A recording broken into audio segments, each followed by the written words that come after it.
It seems a bit unnecessary that anyone should have to explain autism to the grandparents, considering the similar traits that they both share.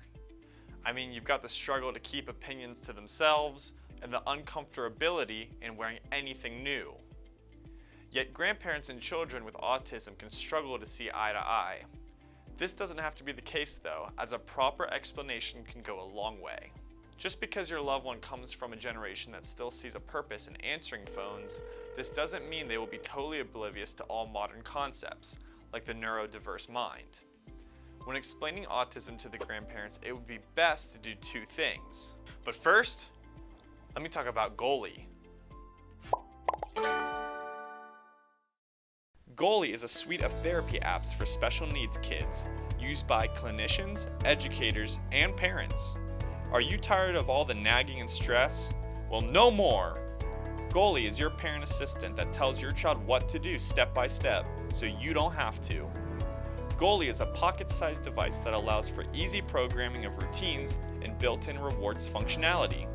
This makes daily activities a breeze. It's easily customizable by you to tell your child exactly what you want it to.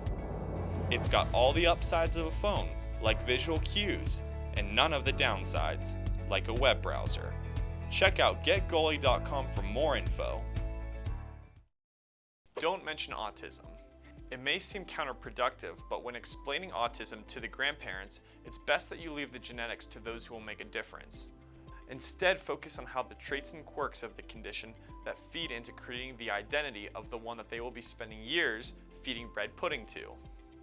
Try explaining what it feels like for the child in social situations and why they may react in unconventional ways if your special needs child has restricted interests. Try talking about their love of the topic and not the obsessive behaviors that lie behind it. What you're trying to do is create an understanding of the person and not the entire spectrum. A perspective which is best kept positive and personal. Of course, it should be said that I don't really mean to avoid using the word autism at all costs, as it's important that the grandparents know that it isn't a phase and it's something that's very real. Just like my parents realizing my love for boy bands is not a phase, but a lifestyle. Every time you close your eyes, dream of me. I wanna. When discussing autism with a grandparent, let them know how it will directly affect them, like a lack of eye contact isn't always disinterest, or that hugs might be out of the question due to sensory processing issues. This will vary from person to person. However, it may help to set the expectation that this is going to be a new and exciting type of a relationship, unlike anything they've had before.